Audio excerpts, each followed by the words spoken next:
Hello and welcome to Sports. Sometimes. My name is Chris Crawford. Thank you so much for joining us. This is like episode 14 of Sports Sometimes, but we're going to call it episode 1. A big shocker that a guy who works for NBC is rebooting something. So I was doing these just over audio, but decided I don't like paying the subscription fees for these podcast hosts. And I have enough followers to be monetized on YouTube. And I am just the biggest capitalist pig. And I am joined by the second biggest capitalist pig that I know. He's written for a bunch of places. He's currently with Defector, which is just terrific. Please join my good friend, David Roth. David, how are you doing today? Hey, it's nice to be here. I like that the most cynical, click-grabbing, revenue-generating thing that you could do is bring in unpopular left-wing sports writer David Roth for your episode. Popular. Come on. I'm popular among people who have mood disorders similar to mine. Anyway, it's good. I'm happy to be here. It is nice to be doing this now that you're in your independent contractor era. It's very exciting. So it's funny that you talk about the that's a good way to put it. By the way, for those of you who are used to my OI and used to my recaps, I'm gonna say the word fuck.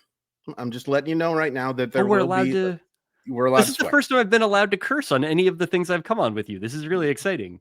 Yes. So the swears are fine. I as long as, well, that was pretty early. I hope it doesn't hurt my monetization too much, but we'll see. We'll see. So how this podcast works is I bring people on from the sports industry, and occasionally they won't be from the sports industry, but we talk about sports and sports adjacent things for the first half of the show. And then in the second half of the show, the guest has to come up with the subject, and they cannot tell me the subject until we are starting that subject. It's a very vain way for me to pretend that I have a lot of interests, because I'm always curious to say, oh yeah, I'm absolutely confident talking about anything. And then David will come up with something and I'll feel absolutely stupid about. But real quick, it's funny you brought up your fame. There are two people that I talk to fairly regularly that have made relatives of mine jealous. You are one of them. My cousin's husband is a huge fan of yours. And when I told him that you did, that you've done podcasts with me and stuff, he was extremely jealous. And then my cousin is also the biggest Thrice fan in the world and is very jealous that I get to talk to Riley every once in a while, Riley Breckenridge. And I am sending him today a card that I hit of his with. You got it. I was going to mention that. I did. It's got the used drum in it, or not used drum. It's concert used material. And then he said he's going to send it to me. He's going to sign it, and then I'm going to auction that bad boy off for charity. So that'll be fun. But you're one of two, David. That should make you feel pretty good. It does. It does. I mean, anytime you get to be in the same broad conversational class as Riley Breckenridge, it's an achievement. Yes. If you look at all that he's done over the course of many albums and sold out tours, and then all that I've done, doing one tweet that people liked 8 years ago. It was actually like 12 years ago now. Wow. But yeah, that's cool that you got his card. I initially, when Topps was leaning into, it's in the Allen and Ginter set, right? Like they did correct. Like the non-sport stuff. I always bring this up because it's like one of the few claims to fame I have from when I worked at Topps many years ago. I worked on the first of those Allen and Ginter sets, and I loved the non-sports cards that they were doing. And then I know that in recent years, it's like a lot of YouTubers on cards and just kind of like guys where you don't necessarily know what they're doing there. But Riley earned that shit. He's been nobody that has been as successful in a popular field of endeavor as him can still get upset about the Angels convincingly, except for him. It's a really remarkable. He did it to himself, but it's an achievement to me.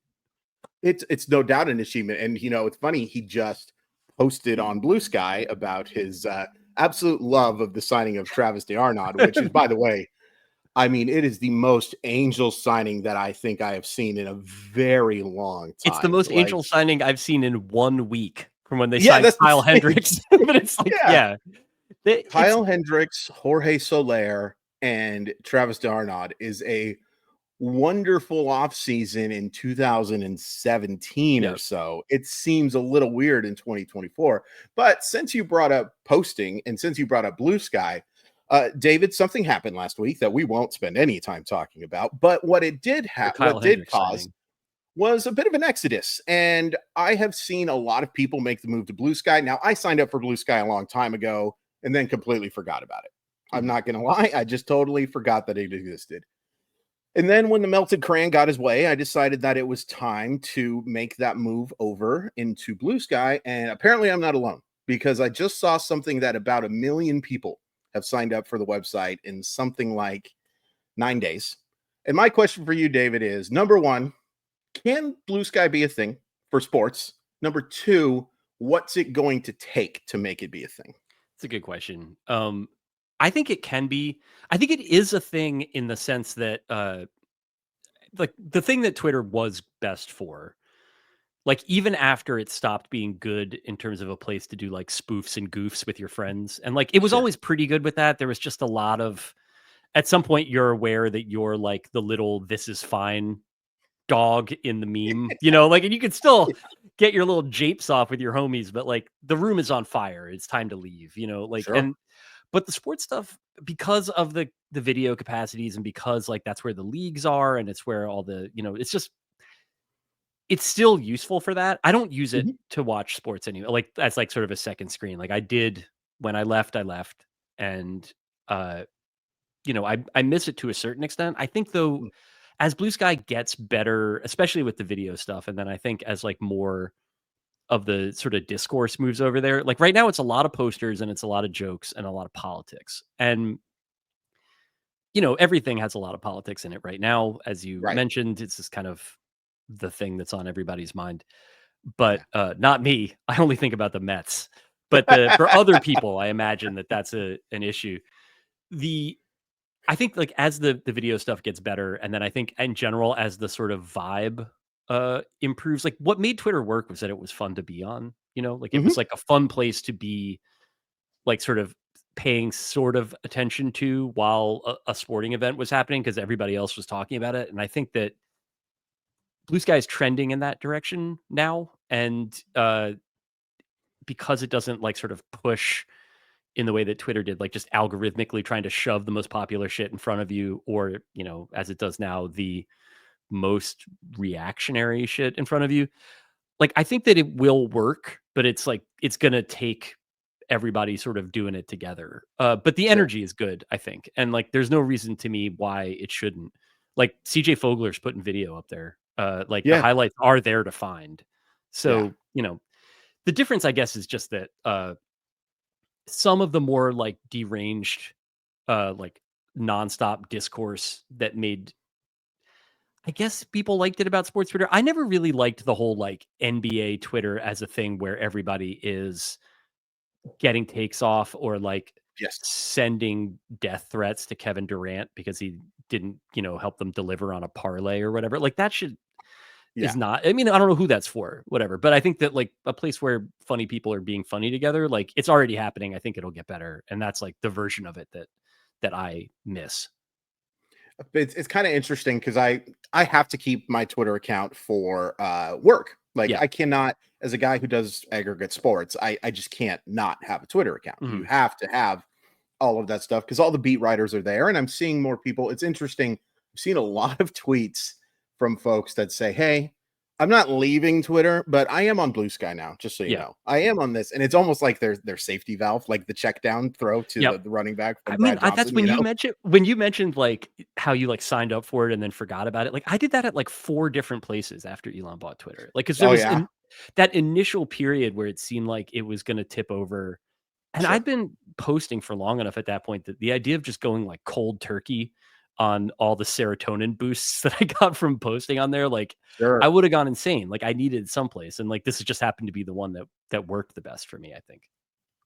I'm just disappointed because I need to find a way. My two best tweets are one of them is about somebody said Caitlin Clark did something only Michael Jordan did, and I joked that, oh no, she drafted Frank Kaminsky over Devin Booker, and unfortunately, I don't know how I'm going to carry that one over. And then the other one is when MLB said they asked how to you show them one game to make them a lifelong fan, and I of course said that's easy, the Pro Bowl. Now I Yep. just need to figure out a way to carry those tweets over, and I think I'll be okay. But I'm glad you brought up to It's hard though, like, because if the best stuff that you could do on there is like, you need someone to throw you an alley oop. Like, you need a Uh-huh. clueless brand tweet that you can Yes. then dunk with 2 hands on. Yes. I need Gary Payton to lob one up. It's funny. Yep. Somebody, I think it was actually Barry Pacheski, who tweeted about we need more sports posters, and I joked and posted my picture of my old Sean Kemp poster that I used to Yep. have above the thing. I need Gary Payton to lob me up, man. I Yep. need Gary Payton. I rely on the oops a daisy of everybody Yeah. else in order to It's a be good team at it. posting is a team sport, Chris. That's just how it 100%. is. Speaking of team sports, I'm so good at segues. Yeah, this is I want to really talk to you about good games because I was watching Sunday Night Football, which was on NBC, and NBC just has never, ever, ever made a mistake, David. Never once, not one single time. But I was watching the Lions and the Texans, and not for work, just for enjoyment. And also, I get kind of a kick out of really poorly played games sometimes. Yeah. And all of a sudden, the mood changed. And the game ends up being incredibly close, and it's 26-23, and the game ends on, I believe, a last second field goal. If it wasn't last second, it was really close. Yeah. And I started hearing what a great game. And I just about lost my mind Yeah, it's because we have this thing, and I want to know if you feel the same way I do, where and this was the best example of this, I think, is whatever Super Bowl it was that the Giants beat the Patriots. And everybody considers that one of the great games. And I wonder if anyone actually saw the first 3.5 quarters of this fucking thing, because it's just was awful, but it was close. And so it ends great. So 2 questions for you again. 1, what constitutes a great game? And 2, does a great ending make all of a sudden a crappy football game a great game? So I'll take the second part first. I think it can. I don't think it necessarily does. I think that's so that Super Bowl, which I, remember pretty fondly. Like, Sure. I remember it fondly because the team that I wanted to win won, and because Right. the way that it ended was exciting and surprising and all that other stuff. Mhm. But you're completely right that there is such a thing as like, I mean, I think the Lions Texans game is a good example. I think Jared Goff threw 5 interceptions over the first 3 quarters. Is that right? Correct. Like, it can't be a good game if that's happening. Sorry. Yeah. Like, it's just like there's not I mean, it can end it can be a competitive game. Like, you can wind up, Sure. like, getting to the end of it and being like, "Well, that was," like the way that you can watch, like, a real stupid movie, and Mhm. then, like, you get to the end of it and you're like, "Well, you know what? Like, what was I gonna do with those 2 hours?" Right? Like, Oof. this is Right. that's fine. And in this case, I think that, if you're committing to watch Sunday Night Football, it is the only football game on. Like, Right. it should be good. Those are both, at least supposedly good teams. I think the Lions really Mhm. are. I don't know what's going on with the Texans exactly, A but little weird. there is like a point where, like, I think a game becomes more or less unsalvageable. I also think, though, and I don't know if this is where you were going when you started with the question. There are also games that are, like, bad enough to become interesting in the same way that, like, people go to movie theaters at midnight to watch The Room or whatever. Sure. That, like, every now and then there'll be a game. I remember writing a morning blog at Defector for a game that Mm. was, like, super muddy. I think it ended, like, 9-6. That was, like, Mm. a Sunday night or a Monday night game, and Yeah. it sucked, and yet, like, the experience of watching it was, I'm gonna have to find that post, uh, was like transporting in a way, Yeah. like, but in the way that, like, I don't know, watching like avant-garde film was. Sure. Yeah. Like, not in the Yeah, way, I can nothing that you'd sign up for, just for fun. No, no, and, I come back to this too, like, why should it matter to me if people think it's a great game too? You know what I mean? And, like, part of me is because I do believe that we are, in a weird way, and boy, this is gonna sound pretentious as hell, historians, Sure. like, we are, and I do think that sports has been around enough that it is history and art, so, like, I don't know why it bugs me so much that people talk about, "Oh, what a great game." How can you forget the first 45 minutes of it? I just don't, and maybe I'm jealous of those people. Maybe I'm jealous of the people who can just completely forget the poor, poor play. And I don't care how great the Lions or the Texans defense was playing. You throw 5 picks, it's shit. Yep. There's no excuse ever to throw 5 interceptions. But, like, should it matter? I mean, it depends. I mean, this is where you get into that sort of like, so the game I found, it was 49ers Colts game in which Carson Wentz played quarterback for the Colts. Beautiful. There was a bomb cyclone happening during the game. Final score is 12-7. Anyway, Beautiful. not important. No, it's very important. But I think that like it's subjective in the sense that like everybody's going to kind of like bring their own stuff to it. That like the historian aspect of it, I don't think that's wrong exactly, especially given that, you know, we write about it and so therefore you're like taking a thing that's otherwise, I'm going to lean into being obnoxious too now. So nice to be able to do this. Yes. That like it's ephemeral in the sense, you know, like as an experience, like it'll show up in the record and stay there or whatever. But this is like a way of sort of freezing it in place and telling people what it was like. It's just also funny because like, you know, most historians write about like things that are important, you know? So the idea of doing that about something that is like, just so everyone knows, like I was here this day watching TV when the 49ers beat the Colts 12-7 during the middle of a bomb cyclone. Like no one should remember that. Like I wrote it up because my editor asked me to write something so there'd be something on the website early in the morning. And then I did. Like, it's not, I think though that everywhere that you can, I think that it's good to sort of like find the kind of thing that you like and then seek it out. Like whether it's the type of art you like or music or books or whatever. And that can also be like, if you, the world with, you know, every day, thousands of new fetishes are discovered just on social media. That's only Bluesky. But if you're somebody that like really likes watching Big Ten basketball conference season stuff, like 52-48 finals and stuff like that, that's cool. Like that's fine. It doesn't mean that you should be like, not everybody's going to be into it, but if you are into it, like celebrate that shit. That's fine. It doesn't matter to me whether it's objectively good or not. Speaking of Big Ten basketball, you have to be just pumped. This has got to be as excited for Rutgers in a long time, man. So they've never really been good, right? In my lifetime, but this, and I don't know how much better this team is going to be. I mean, they have two, for people that don't know, they have two extremely high end recruits and like guys that are one and done, like to be in the NBA, probable lottery pick types.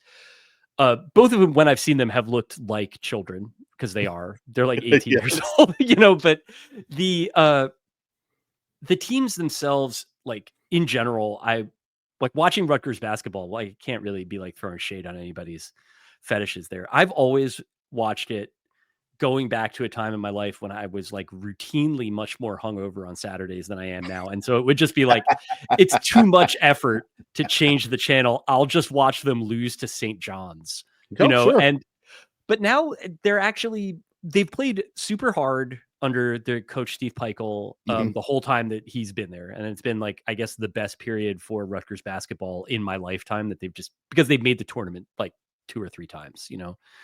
But to finally like actually see them have high end talent. And I mean, I don't think they're going to like win a national championship or anything like that, but they're going to do the thing that I watch Rutgers basketball to see happen, which is annoy and surprise more blue chip teams, especially when they have to go play in Piscataway or New Brunswick or wherever the rack is. Like that rocks to me. Like I like that. And you know, I'm not asking for that much more than that.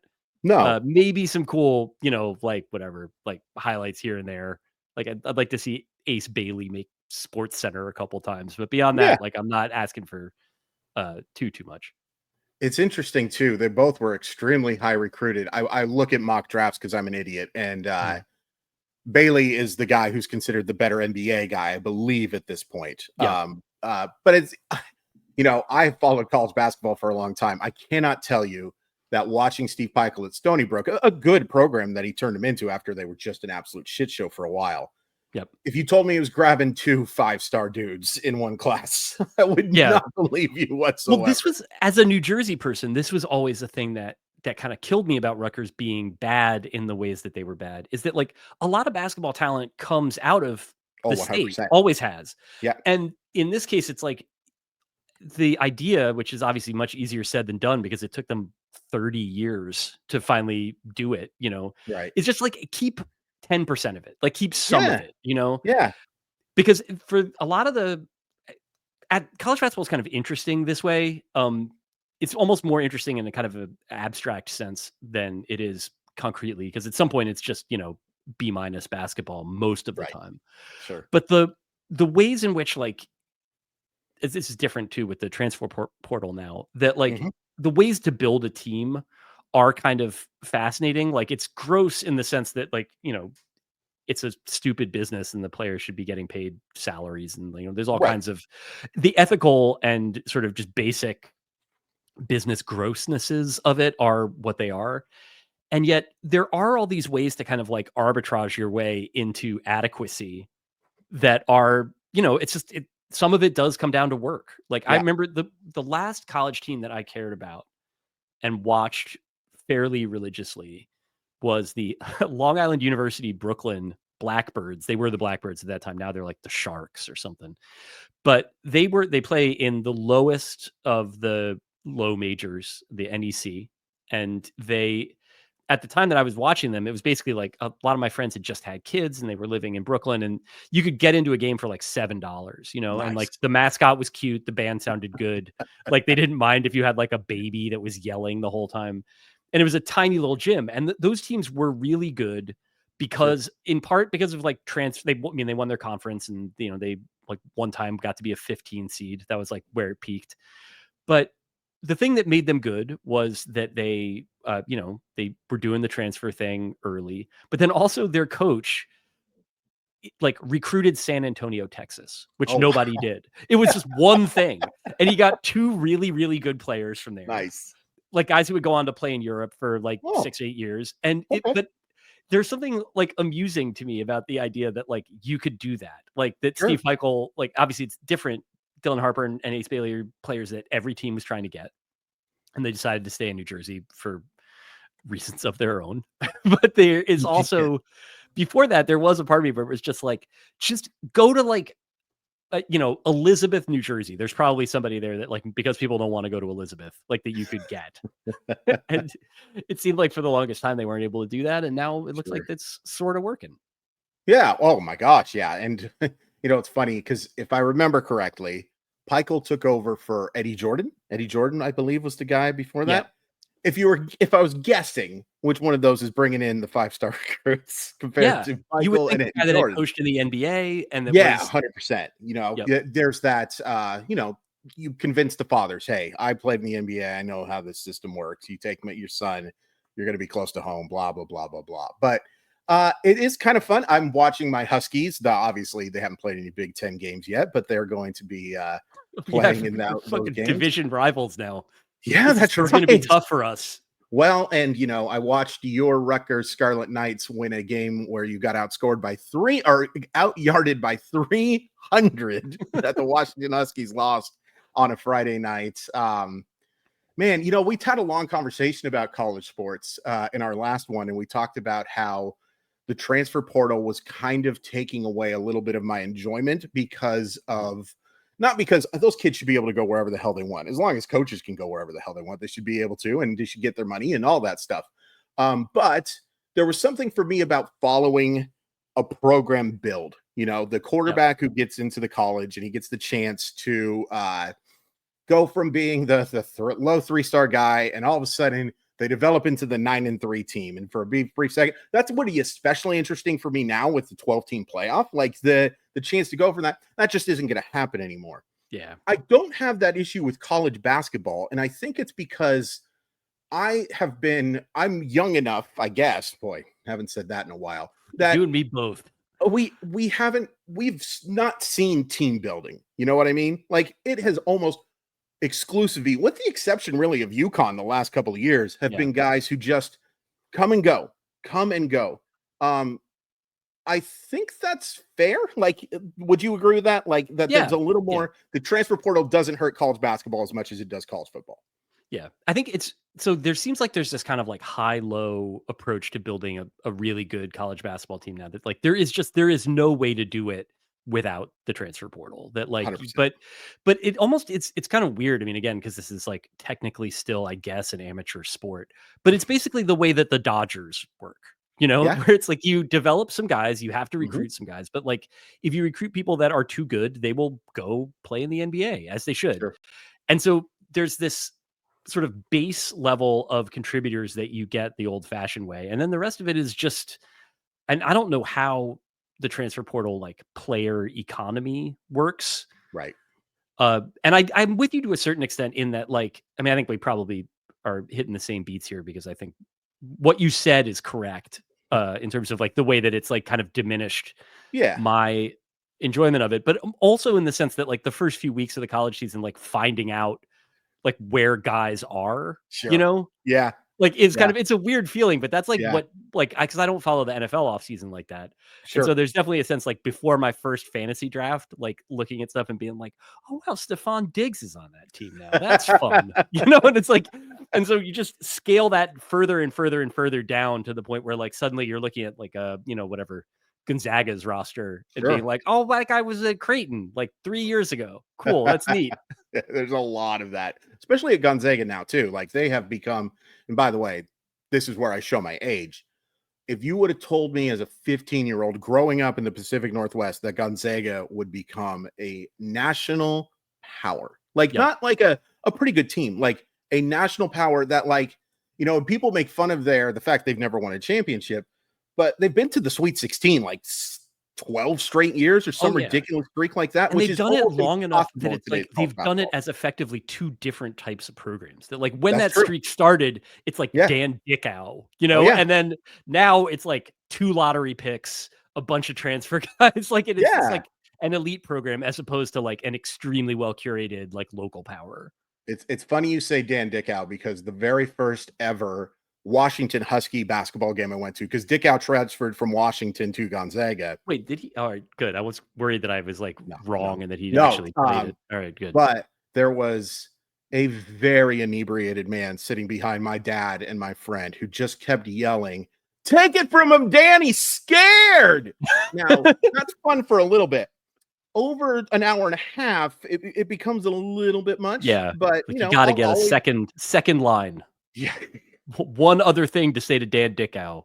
yeah, exactly. Yeah. You want to play my baseball reference game? Yeah. Oh, hell yeah. Let's do it. Okay, so I came up with this in the second episode. You were in the first episode, by the way, but I love, and it's actually a game I created before I started doing the podcast. I love baseball reference. It is my absolute. Have you heard about this website? Have you heard about it? It's Have you heard about this, Kevin? Yeah, Yeah, it oh, rocks. It's good. great. That's I'm pretty good. glad that they, of all the places that Immaculate Grid could have landed, I'm really Yeah. glad that Baseball Reference has it at this They're point. sending Like, me a hat, it so I'm feels going to say exactly nice right. things about them as well. Thank you. Oh, very really? much. That's good. Yeah, they are. So what I would do, because I am a very, very successful person who has a life, is I would go to random team pages and I would scroll super fast down and go to the top 12. And what the top 12 is, it lists the top 12 players by war and how much war they accumulated. And I would then guess how many games that team won just based off of the top 12. Okay. Ooh. So I'm going to give you two teams. I'm going to give you those top 12s. I'm going to let you know when there is a pitcher who has it, because I have found 6 wins for a pitcher is very different for 6 wins than a hitter in terms of the team's success. Okay. Mhm. All right. So I'm going to give these to you. You can just do some quick math in your head if you want, but it's really more just about feel. And I'm trying to guess how many wins they had. Correct. All Okay. right, here we go. Number 1, 4.3 pitcher. Number 2, 3.7 pitcher. Number 3, 3.5. Number 4, 2.6 pitcher. Number 5, 1.7 pitcher. Number 6, 1.7 pitcher. Excuse me, that was number 6, 1.7 pitcher. Number 7, 1.5. Number 8, 1.5 pitcher. Number 9, 1.3. Number 10, 1.3. Number 11, 1.2. And number 12, 1.2. So how many games did this team win? To confirm this, then, there was one offensive player on this team that was worth more than 2 wins? That is correct. That's super. All right. That said, there's some good pitcher seasons in there. Yep. Not any great ones. I got to give you a quick caveat here, too. Okay. This team only played 161 games. Okay. Uh, it would be crazy to me if this team was above 500. Okay. So, and yet, like, the pitching performances are, if you've got 3 starting pitchers that are above league average, let's say a surprising 77 wins. That is exactly right. Really? Holy shit. 77 and 84. Would you like to guess what this team is? Now, keep in I mind, it's you. Okay. Oh, all right. This is exciting. This could be any number of Mets teams then. Let's see. Can you tell me who had the 4.3 win season, and then I'll try to guess the year? Yes, David Cohn. Oh boy. Oh, is this all right. So it's not like worst team money could buy. That team was way worse. Uh is it like the 1989 Mets? Really close. All right. 1991. Okay. 1991. So that was, by the way, the only hitter that had above 2 wins was Howard Johnson, a 3.5 WAR. Other pitchers on that team include Dwight Gooden, Frank Viola, Jeff Innes. Yeah, love Jeff Innes. Rick Serenis. The next highest hitter was Dave Magadan at 1.5. Wow. That was not. And can you remember who managed that team? There were 2 people who managed that team. All right, so let's see. They had Jeff Torborg was there during some really bad times, but I think if it was 2 guys, they would have fired Dallas Green probably, and then no, am I wrong? No. Who was it? It was Bud Harrelson. Okay. And it was Mike Cubbage managed the final 7 games of the year. Yep. I remember I met Mike Cubbage. He came to my summer camp. They used to send like a Met up. Yeah, I went to summer camp in Connecticut, and they would have like a guy from the Mets or the Yankees come up and sign autographs and like hang out for a day. I would have been there in 90, 91. Yeah. Was Doug Simons on that team? If he was, then him and Mike Cubbage were the guys that came up. Doug Simons was on that team. Yes. Yeah, then I think that's who it was. I met I Bob that was Barron also the too, first year of Pete Shurik, who was one of Ooh. my personal favorites back in the day. Wound up having a decent career, I think. Like, I think Pete Shurik had a season where he like won 17 games. All right, your second team. And by the way, I did the second team completely random. I'll just tell you right now, it is not the New York Mets. Good. All right, cool. But here we go. All right. Number 1, 5.9 pitcher, 5.1, 3.2 pitcher, 2.9, 2.7 pitcher, 2.6 pitcher, 2.4, 1.9 pitcher, 1.9 pitcher, 1.8, 1.7 pitcher, and 0.9 pitcher. It's a little on the top heavy side of things here. So again, we got 2 hitters above league average, above 2 wins. Yeah. But you have 1 monstrous near 6 win pitcher season. Mm-hmm. But then the bottom falls out to the point where like the 12th most valuable guy is worth under a win above replacement. Is it possible to have a good team like this? I guess it kind of is. Possible. Yeah. That doesn't mean that it happened in this case. Let's say 84 wins. Okay, so you really impressed me with your first guess, and the second guess kind of shit the bed. Okay. 72 Super. and 90 was oh this boy. Team. So I just named all those pitchers. Mm-hmm. What would be the last franchise you would think of to turn out like a super pitcher heavy? Well, there's a lot of teams that are really bad at developing pitching, but is this? And I know you wouldn't just pick the Mariners just for. No, for it's not the Seattle Mariners. I'll just tell you. Is it the Angels? No, it's the Colorado Rockies. Oh wow! This is the 1999 Colorado Rockies, who had Pedro Estacio put up a 5.9 win season. Good for him. Brian Bohannon, a 3.2 win season. Wow, Mets legend Brian Bohannon. Speaking of Mariners, Jerry Dipoto, a 2.7 win season. Gerard Dipoto, was he closing? Now I gotta look. Jerry Dipoto. I'm gonna look too. Is this something that? No, he wasn't. And in fact, viewers like this is the definite. Oh, I have no idea, and frankly, don't care.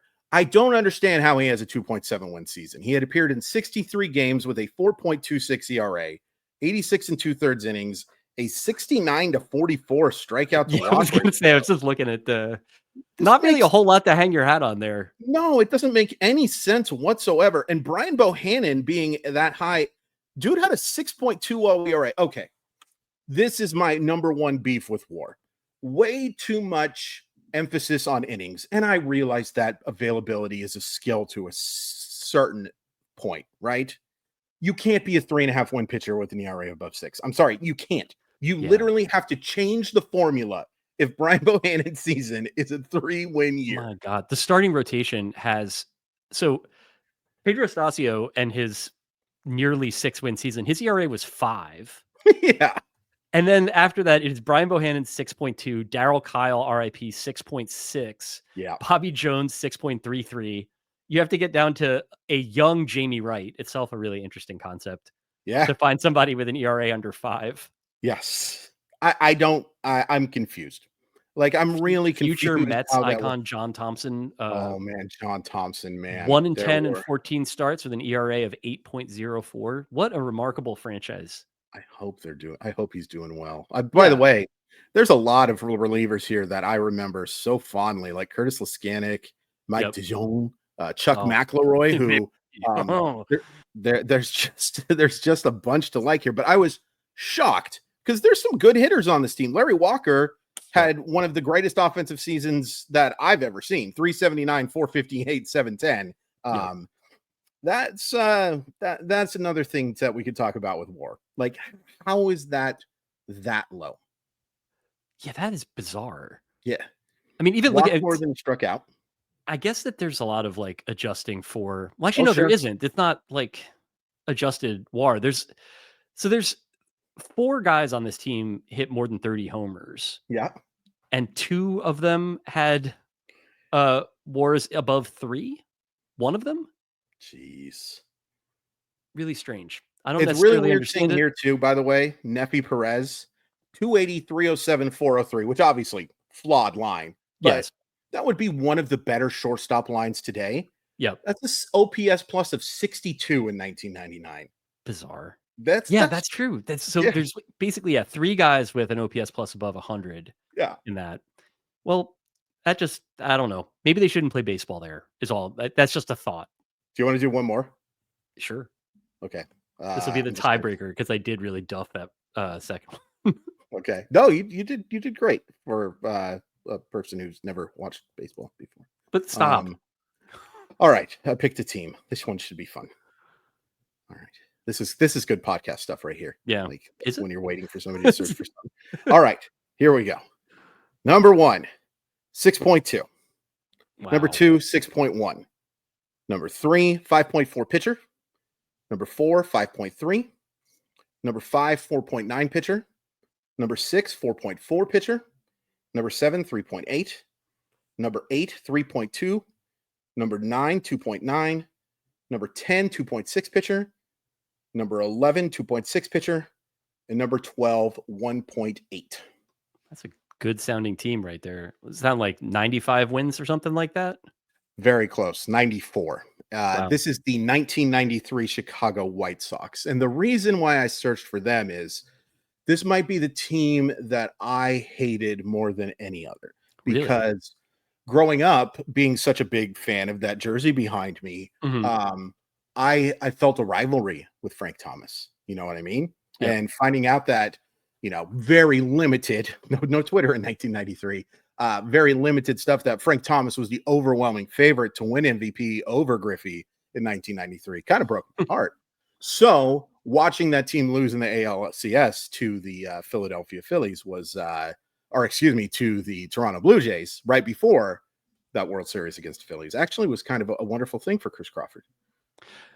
Just as a first, like an experience of Schadenfreude that would change your entire worldview in the years ahead. Well, I mean, it's great to see you growing and changing as a young man. Yeah. This team had a lot of cool guys on it. Wow. Oh yeah. I believe Blackjack McDowell won the Cy Young Award that year as well. It was a good team. Actually, I'll take that back too. The team I hated more than anybody else was the Atlanta Braves, and it was because of just sheer jealousy. Why is this team on TV every single game, and I can only watch the Mariners like 1 out of every 10 guys? Yeah. That's not fair. I like that that's like one of the enduring Mariners fans' experiences is cannot watch local team on television easily.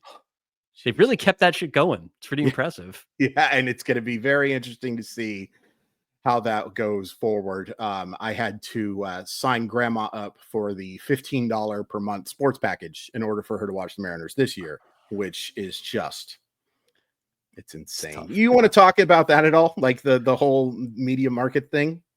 We can. I mean, I was thinking. So we're into the. Wait. Let's save that for another time because I just looked at how much time we've done. Yeah, this is really good podcast. Got too excited talking about being like, well, first of all, it was really good that year. First of all, I do have an ad read. Simply Seattle, very best in Seattle sports clothes. Great stuff for the Mariners, Seahawks, Kraken, Storm, Sounders. www.simplyseattle.com. Use code MOLLYWOP15 to save 15% off your order. They're awesome people. It's a local business. They make great stuff. They have the Big Dumper shirt. They have the Kirby's Dreamland shirt. They've got the Julio stuff. It's awesome. Please check them out. www.simplyseattle.com. MOLLYWHOP15 is the code, and link in the description. All right. I think that when people watch the playback to this, if they do, they're going to see the moment that Kirby's Dreamland registered to me as a George Kirby thing. Yeah. Super. Love it.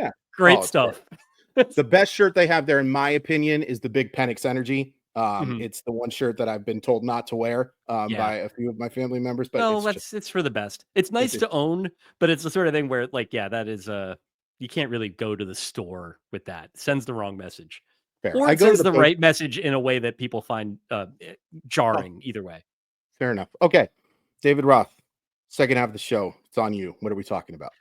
Well, so there's something that you and I talked about a little bit in DMs a while back that I just wanted to get you on the record on, but I can also go completely just far, sharp left turn if you want to do that instead. Whatever you want to do, my man.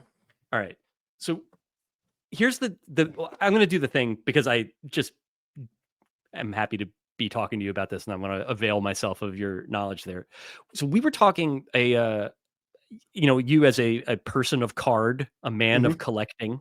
Sure. I do tend to sort of lean on you for insights on that to a certain extent. A former coworker of mine has got super into collecting during the pandemic, and he sent me an email and he was like basically asking me for stock picks on baseball guys. And I asked you a little bit about how, because I know you follow sports very closely, you talk about it, for a living and stuff like that.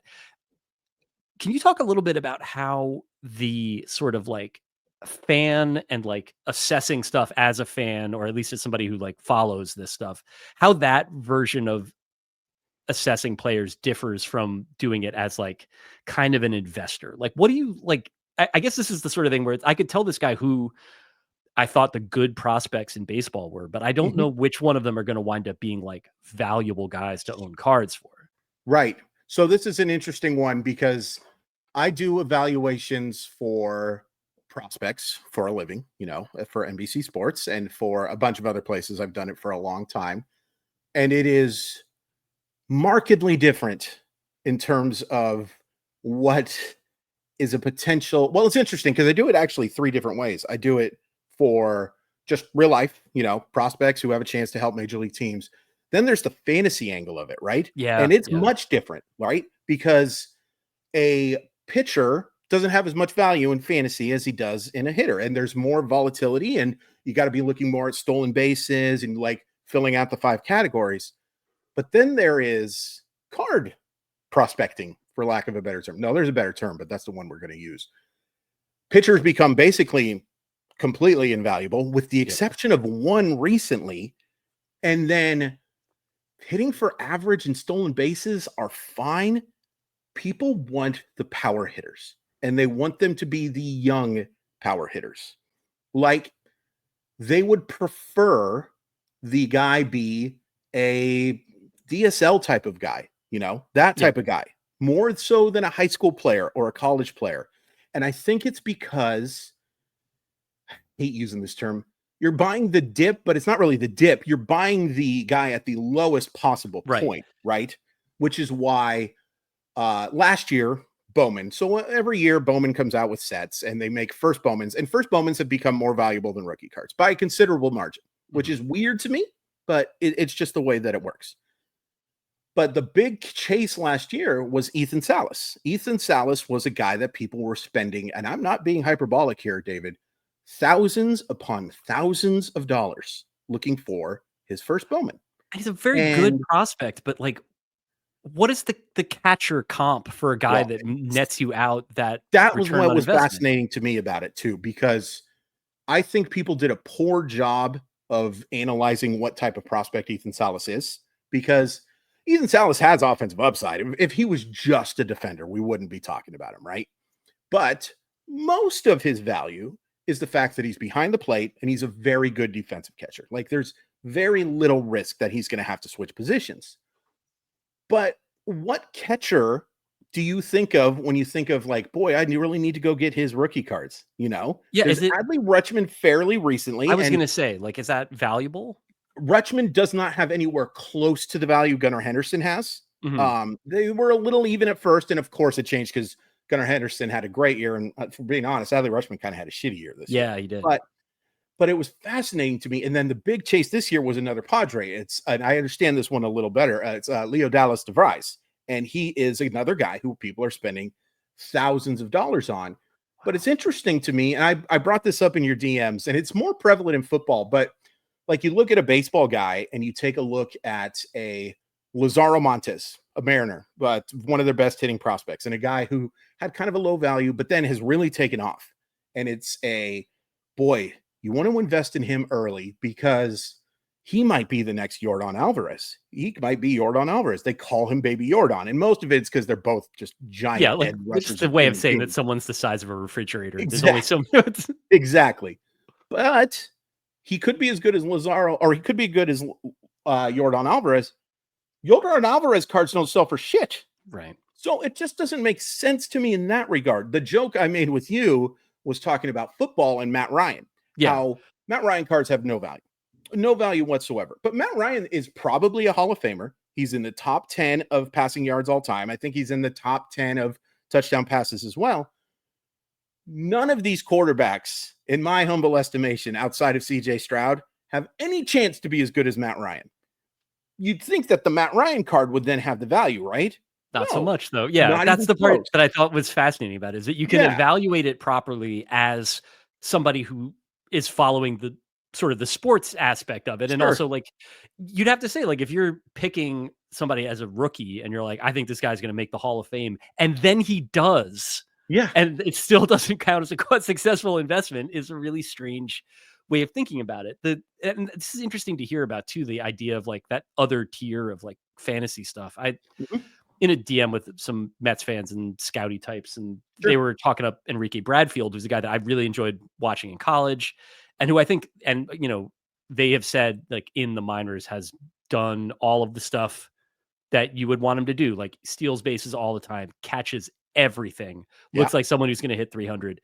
That's a very, very, very valuable guy to have on a team if you're like trying to build a winning team. It's a valuable person to have as a fantasy player too. And yet, like, even if he makes a bunch of all-star teams, even if he like is, you know, if he's not Ricky Henderson, that's just like, what would that card be worth? Like, not very much, right? No. And you know, there's the other thing about this too that's unfortunate, is what team you play for matters a lot. You know, it's why the Julio Bobby Witt thing, and you know, I'm the biggest Julio Rodriguez apologist in the world. Bobby Witt should have had more value than Julio Rodriguez, and still should have more value. And I think it's probably catching up. But one of them plays for the Seattle Mariners, who, for some fucking reason, are still a really popular franchise. The Kansas City Royals, not so much. So that matters too. For instance, I've talked to some people who are we're looking at the Bowman draft checklist. And Bowman draft, for those unfamiliar, it is the set that comes out in right around December, early January sometimes, but it's the set where they take the recent draft class and give them their first Bowmans. But they hold some guys back, usually, for 2025 because they want to add value to that set. Well, Charlie Condon is the third overall pick, from last year's draft, will not be in Bowman draft this year. And people are upset about that because, number one, it hurts the value of Bowman draft. Number two, he plays for the Rockies. And that's not really going to help upsell that next product. Now, my personal view is I love Charlie Condon as a card collector being on the Rockies because he's got a chance to hit 50 homers, right? Mhm. Like playing in that ballpark, having the kind of power that he does, being a decent enough outfielder or third baseman or whatever they put him at, that he should advance relatively quickly. I love that. And I think he's going to put up monster stats. But the Colorado Rockies just don't have the same type of selling that the Mets or on the Dodgers or even the Angels, that type of thing. It would be something that would be much more exciting. But it's interesting because you take a look at that and you think, oh, that's a perfect situation for Charlie Condon to have the very most success in his career, and people aren't excited about it. It's such a strange thing to me as we had on this week's Distraction, we had Arif Hassan on, and he was talking about sort of his magisterial piece that he wrote for his newsletter about gambling and sort of like how, as the way that fans and gamblers sort of like where those sorts of approaches to caring about the sport sort of diverge, and then obviously some of the more hard to know what the nicest possible way to say this is. The ways that gambling messes your mind up and makes your life bad and can, in certain instances, Sucks. wreck your whole shit. Yeah, bad. And yet, like, even then, I think that there's a way of like, I know that there's never been a pure way of following sports. Like it's Right. always been, there are ways that are purer than others. And yet Hmm. at the same time, it's always like, there's, it's not just like going to the museum to look at a painting, Right. like you cheer for a team because you hate the White Sox because Frank Thomas was supposed to be like there's all these other things that you bring to it. The thing that's like, and I think gambling is not investing. It's like whatever the opposite of investing is probably, but Right. there's a sense of like people are trying to use a reasonable part of their brain and apply it to something that's like fundamentally, I think at its best, a pretty unreasonable experience. Hmm. And then with the card collecting thing, it's interesting for me just as somebody who's outside of it enough to hear like how because that is like gambling is like you're thinking with the dog part of your brain. You're just sort of like going. Whereas in this case, it's like it's just serious enough, it's just codified enough, and it makes just enough sense that it kind of passes the smell test. And then you go back and you look at it and you're like, well, wait, because he's on the Rockies, his card's not going to be worth anything. Like, so he was Yeah. doomed from the moment he got drafted. Okay, cool. Yeah. That's sick. Love that. Yeah. Yeah. But like if at some point in his life he winds up like being on the Red Sox, Sure. suddenly it's all, a different story. Like it's just Yeah, very and I've found that kind of fascinating too. Like as a collector and as someone who, I'll be honest, I do flip cards here and there. I keep the stuff I really like, or it's stuff that I, hope someday could pay for a house or something along those lines. I do that, but it's interesting to see like you almost root for if you were to get those first Bowmans, if you get that first Bowman autograph of Charlie Condon, like you root for him to be traded, to one of those big yeah. teams. But you also realize that it'll never have quite the same value because he's in a Colorado Rocky uniform, right? Now, Yep. if he's a great player, it really doesn't matter, right? Like Laker fans will still take LeBron James, Cleveland Yeah. Cavalier rookie cards. What's interesting to me is, well, as we're talking about this, I told you there's one pitcher that's different, and he plays for a franchise that is not popular. I mean, the Pittsburgh Pirates, best ballpark in baseball, in my opinion, and it's not even close. Phenomenal, but they're not a popular team. But Paul Skeen's market is unbelievable, like unbelievable. And some of it I get is because, like, if he He would have was played great all year, he's not only the NL Rookie of the Year, he's the Cy Young favorite. for sure. But I can't help but wonder how much of it is what I call the LDB effect, and that is the Livy Dunn boyfriend effect. Yep. And I get it for reasons that I don't have to get into, Yeah. but I've never seen it quite like this. And I think it's actually a good thing. I think it's kind of cool that a woman gymnast is enhancing the popularity, Yeah. maybe not because of her gymnastics and maybe more because of her social media presence. But I think it's kind of cool that's one of the reasons why. And don't get me wrong, Paul Skeens is phenomenal. He's one amazing, of the best pitching but prospects. he's a young pitcher. Pitchers break. He's on the Pirates, and whatever. Even as good as he is, like the odds are, like if he turns out to be Aaron Nola, those cards are still not. That's a great career. It's still not necessarily like the value that you want. Strasburg. Yeah, but I think you're totally right about the Livy Dunn thing. It does make sense that would be an aspect of it. It's also good to me as somebody who's outside of it and not trying to invest in it. Like the more dumb shit is in the mix, the more I like it. The more the idea that this is sort of like people are, they're scouting a stat line, they're watching the pitching ninja highlights, all of that does suggest you should buy this guy's cards because he's going to be really good. Right. But then there's also there has to be some other like X factor thing where it's like, and his girlfriend was in a swimsuit. It's just like, I want there to be some dumb shit like that in the mix too. Mike Bauman and I talk about this quite a bit and Livy Dunn is an athlete, but I think it's fair to say that her days as being an athlete are going to come to an end, and she's still going to be more famous than Paul Skeens. Like Paul Skeens would probably have to become Roger Clemens good in order to be more famous than Livy Dunn, and maybe not even then. Is that probably fair to say? I think it's also just the nature of where baseball fits in the cultural hierarchy now, which is like correct. But that's why we like one of the things we like to talk about on G Chat is figuring out athletes whose partners are more famous than the athlete. And we can't come up with very many, but the one we had a little bit of a debate on is Angie Harmon more famous than Jason Sehorn? Yes. Yeah, I think so too. Yeah. And I think at this point, and they're both like sort of avatars of a version of like a New York of like 20 years ago, where I don't really miss it necessarily. Neither one of them is that great, but like it is. Yes, I do think that that's the case. I thought you were going to say Cole Tucker and Vanessa Hudgens, which is that one to me is easy. That's an easy call. Vanessa Hudgens. I just think it's great that that like a guy that was like DFA'd by the Angels, like a dude who basically straight lost a roster spot to Willie Calhoun, is also married to an iconic.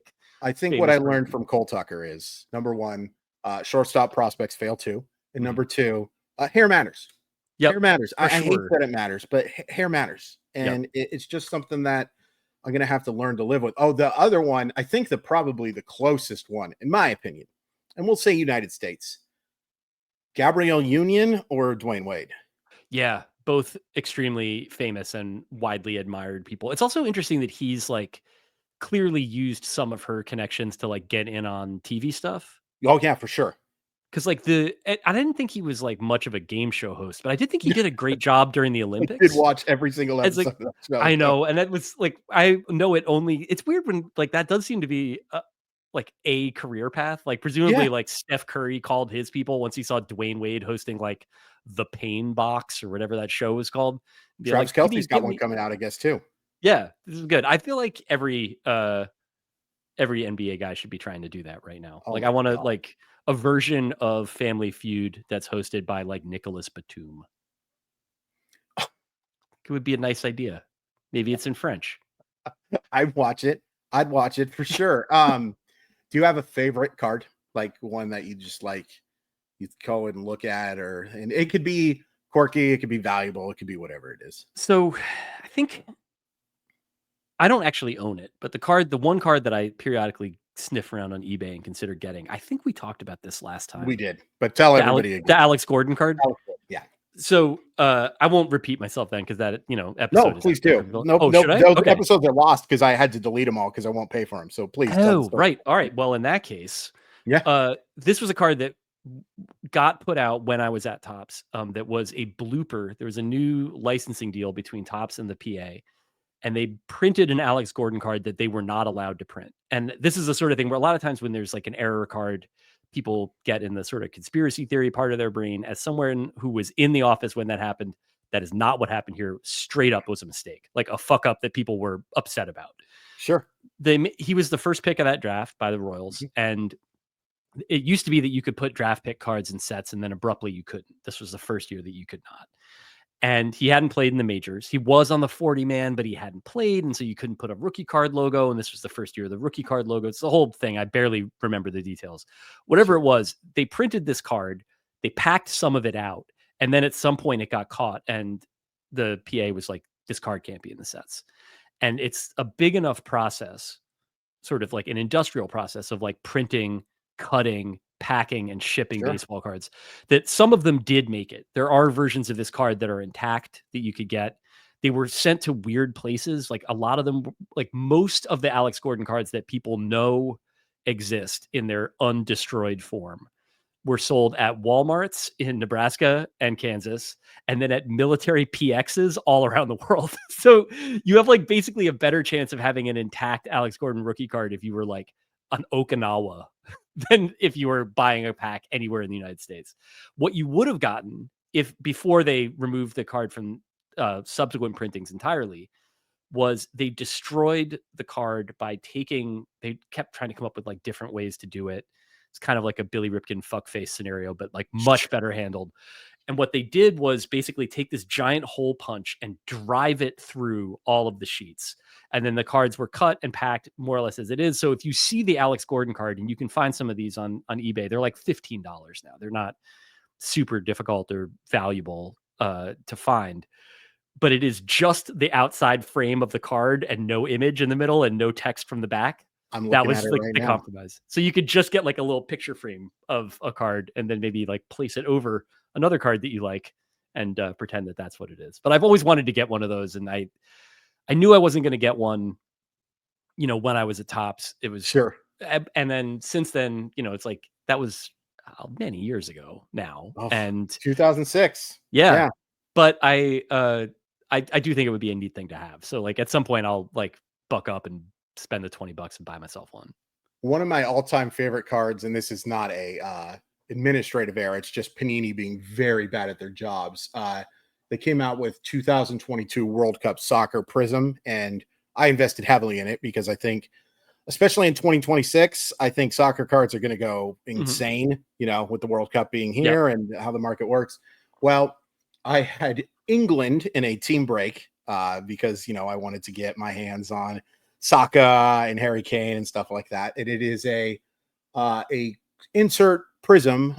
It's called Scores Club, but it's only 2/3 of that card is Scores Club, and the other 1/3 is a card for, I forget who it is now, but I can make out the other card on the It's thing. like Topps used to have that all the time in the 70s, Yes. like a miscut where you Yes. basically can see part of like, whatever, like Yes. Manny Sanguian's face in the It's corner of the beautiful. card. It's Yeah. beautiful. And, you want to talk about hue and element, that's fun. Yep. It's kind of fun. Now, if it was a very valuable card, I might not be as excited about it, but it was like a $6 card that might be worth 10 now because somebody might be interested in the air process. But it That is. rocks. I'm glad they're still making mistakes like that. It Oh, yeah. feels like Oh, my gosh. anytime you can Panini find is. like a little human fingerprint on any Yeah. mass-produced product at this point, it feels like a miracle. Do you think it would be better for the card industry or for just all sports memorabilia industry if it was all under one house, or do you think it's better if we have this? Maybe go down to whether you're okay with monopoly. I But mean, if the monopoly is Fanatics, no. I mean, I think in general, no. But I think so. Were you like collecting during that, like, because you're younger enough than me that you probably were just a little guy during that like early '90s boom. yeah, And I mean, what I would do is I would get, and I regret it now, I would get the full set of tops from my mom for Christmas, and then my favorite thing to do during Christmas break was to put those cards in order and then put them in the sleeves and then put them in the booklet. So, yep. and then I would get Upper Deck if the years where paralegal work was going well for them. So that would be, boy, Upper Deck was so expensive back in the day. But yeah, to answer your question, yes, I was collecting, but not as much as I am now, obviously. Yeah, I was collecting a lot because again, wasn't none of those are worth a single thing now because everybody they didn't understand that scarcity drove value at the Less is time. They were more. just like, people really like these. We should keep printing more of them. And that Yeah.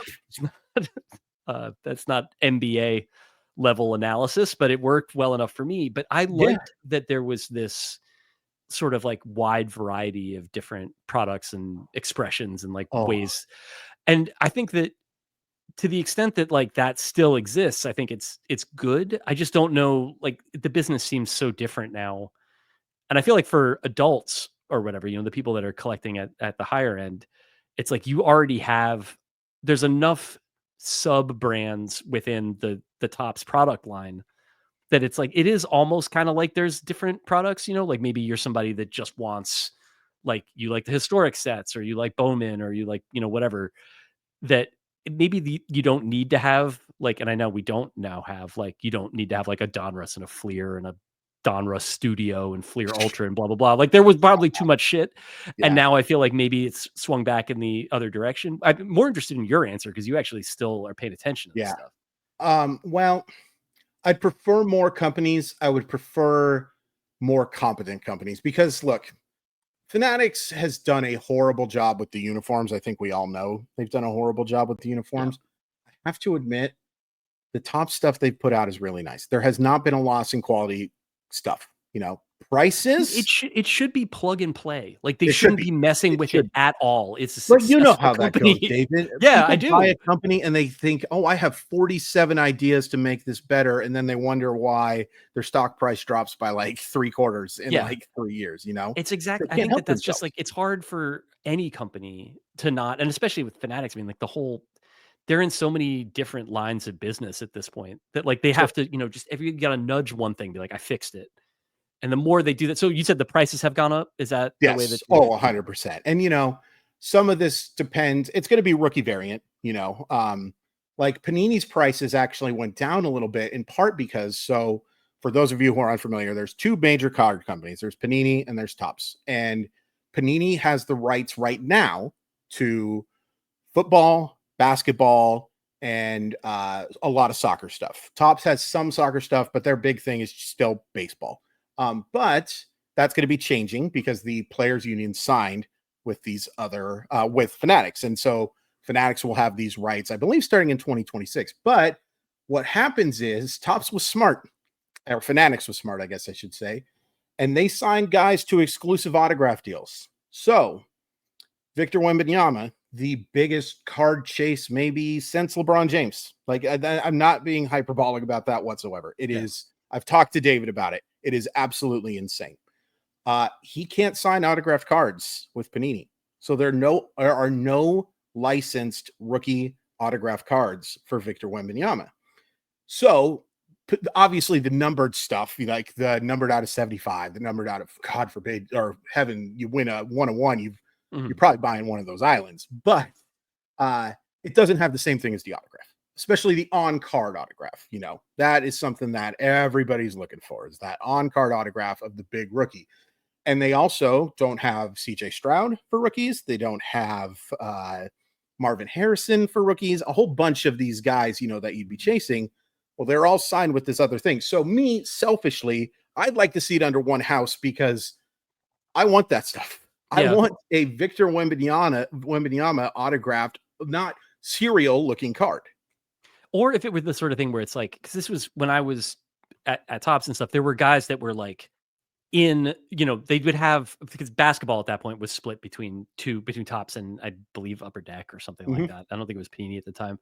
And so when they were signing guys in the draft, they were like, those two houses were kind of like vying for, and like maybe you get Kevin Durant and the other guys get Greg Oden, or you get Greg Oden and the other guys get Kevin Durant. But it made Yeah. it like interesting in that sense. And there was like, you know, two different products to buy.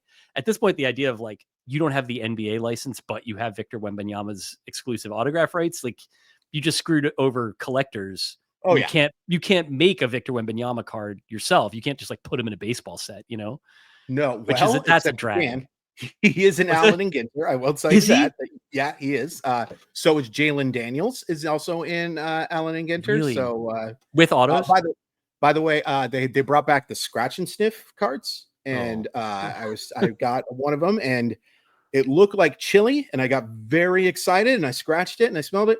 It's coffee. When you're expecting chili and you get yeah, coffee, it's a pretty big disappointment. surprising. That's cool that um, you could get the 5-way Cincinnati style chili card. The relic, it's a gross translucent napkin comes in it. It's I'll embedded. tell you this: one of the big chases right now is Tim Robinson autos are in Allen and Ginter. Really? Yeah, so Oh, people really want that thing. I mean, it's cool to see how popular that guy has become yeah. over the last. A SNL outcast, to say the least, has become one of the most popular Yeah. comedians He which is rocks. pretty fun. I want to end with one more card thing just because you brought it up, because Okay. we were talking about, sports cards. Well, the other thing that really blew up in 2023, have you heard of Walt Disney before? The fellow, the film producer. Yeah, the film producer. Yeah. Yeah, familiar. It was the 100th anniversary of the company that he started, and Mhm. two different companies put out 100-year celebration cards, and they both go for a lot of money. One of them is from a company called Kakawao, which is Japanese, and I think they're the better looking cards. And then, of course, the other one is Topps. And so Topps has a set called 2023 Disney Chrome 100, and it I'm is looking this up. celebrating the 100th anniversary of them. Well, a guy I buy cards from is doing a 12 case break. And instead of doing, so there's different things for breaks. There's random serial numbers, a common one where if the card is a one on the back of it, then the person who has the one spot gets it. Or if it's numbered 15 out of 50, the guy with the five gets it. Okay. Well, he's doing it by movie and by character. Okay. So you can buy Coco, you can buy Elemento, you can buy Encanto.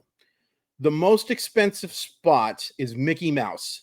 There are 12 boxes in this set. How much would you guess the Mickey Mouse spot cost? This is going to be so upsetting, dude. Just tell me the number. I'm going to be really put out by this. I If can I told already you tell. $499, would you be upset?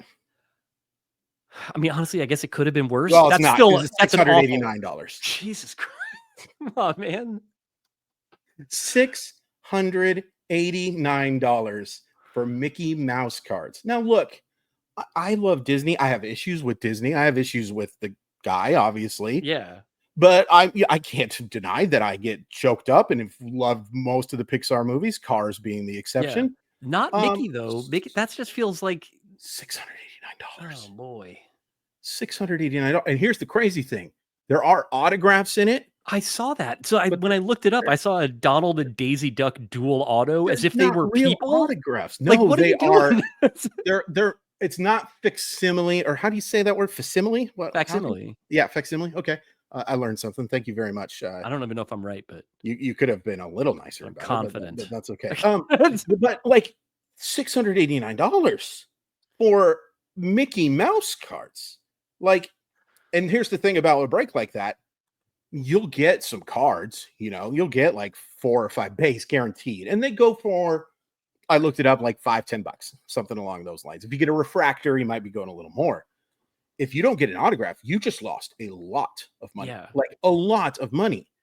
But I guarantee that spot sells. I guarantee someone will pay that amount of money to go get Mickey Mouse cards, which tells you where we're at with this, David. I know. I mean, it feels, although it's funny, it's a it's like bubble.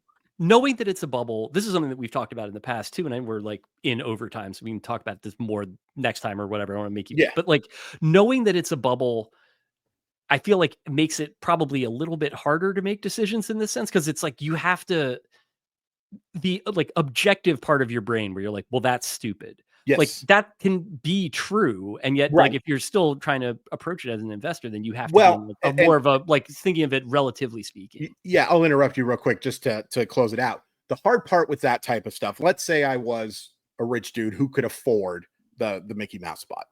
The Wish spot costs $19. I might be willing to do that. Like that's what we're talking about. The thing about these cards is there are 2 times to sell them. Right when the product comes out, when everybody's talking about it and it's very, very popular, or you got to wait. Like you got to wait a long time sometimes. And that's really hard, Like I will say, I came into some money. I passed go a few times and I bought a set of Collegiate National Treasures, right? Which is Panini's big college football set. Mm-hmm. And I won't say how much it was, but it was expensive. But I got lucky and I hit a JJ McCarthy RPA. And for those unfamiliar with that term, it's a rookie patch autograph. Well, those are going for $300, $400 right now. If JJ McCarthy ends up being an elite quarterback, I'll regret the hell out of that, because that can go for thousands upon thousands. This goes back to what we're talking about. What if he just has a really good career, makes a Super Bowl but doesn't win it, makes a bunch of Pro Bowls, is probably a Hall of Famer, and then you're stuck with a Matt Ryan card all over again. And here's the one thing I'll say, and this is my one bit of advice for anybody who's getting into the card stuff. invest in college stuff. And I'll tell you why. Number one, it's cheaper than the NFL stuff or the MLB stuff or the NBA stuff. Sorry for saying the MLB, but it had to be said. It's cheaper. Number two, there is such an attachment for people with their colleges that there's always going to be some sort of value. The Minnesota Viking fans might end up fucking hating JJ McCarthy. Right. Michigan Wolverine fans are always going to have that guy Right. as their Lord and Savior because he won them a national championship. He already did it. Like so, that's exactly it. And that is why first Bowman's for college is just exploding. When Bowman University Chrome came out last year, boxes cost $129. A box of 2023 Bowman University Chrome now costs $500. Wow. And it's because of the fact that you're getting first Bowmans of these guys, and you know that they have the value. Number one, you're getting autographs, and number two, the value never goes down for college guys. Everybody's always Marvin Harrison Jr. will always be a hero for Ohio State players. You know, Caleb Williams maybe a little less for USC, but you know there's a little bit of an attachment there. Caleb Williams, if he keeps playing like this, Chicago Bear fans will have that dude in the middle of whatever lake it is over there. You know, it's just. So if I have one bit of advice for people here, number one, don't do it. And number two, if you are going to do it, don't be like stuff. Me. That is the stuff that you should be investing in. Isn't that weird? Because you would never think that in 2006. It makes some sense. Yeah, absolutely. Well, I mean, you couldn't in 2006. No, that's true. And it was just like, but the idea too of like, although I think that if you think about it beyond the market part of it, and it gets back to the bit that we were talking about before, if the idea is basically like you're trying to find something that either makes you happy or that makes someone else happy enough that it'll make you some money when you sell it to them, then like it's in some ways it's better to go that's a great point. For the stuff where like, you know, the cake is already baked, like whatever it is that JJ McCarthy does. Yeah. Whatever. The guy's never buying a drink in Ann Arbor again in his life. Like the cake is baked. It's good. It's over. Like that's cool to know that. Yeah. Well, this was fun, David. Please promote all the good stuff that you did for or are doing for those. Thank you for having me. First of all, I'm very glad to be doing it again. I'm very honored to be number one. Just in terms of the number, like somebody else will be number one, you know, in due time. Try to get Paul F. Tompkins wouldn't do it. Yeah, not yet. Maybe he doesn't know, probably because he doesn't understand enough about investing in baseball cards. If he watches this episode through to the end, I think he'll be ready to join you next time. Defector.com is the website. The Distraction is the podcast I do with Drew McGarry. It's Christmas Town is the Hallmark movie podcast I do with Jeb Lund. Beautiful. That is about that. I don't know. Like, what else would you want? I've been talking for long enough. I think that'll do us. We're probably good. I'm still, by the way, just to close, I'm still mad at myself for saying no to not coming on the Kenny Lofton Hallmark movie thing. Like I should have said yes. Yeah, well, we've got time. You know, like I don't know that Kenny's going to get back in the game, but there's like Hallmark is the thing that they do is make movies. So at some point, maybe they'll do one. Maybe Jeff Cirillo will be involved or something, and then you can come through for that. Jeff Cirillo at one point was probably the most popular Mariner because there was this golf course that set a very nice golf course that set prices based on his batting average because he was struggling so much, and he was in like 183, so he could play a pretty nice golf course for $183. So. That's solid. What an amazing legacy to leave in the Pacific Northwest. Thank you guys so much. We'll probably do this every 2 weeks or so when I have time or when people are actually nice like David and actually say yes to this thing. So really appreciate the support. Hit like, hit subscribe, all of that stuff. It really helps the channel. And we'll see you next time.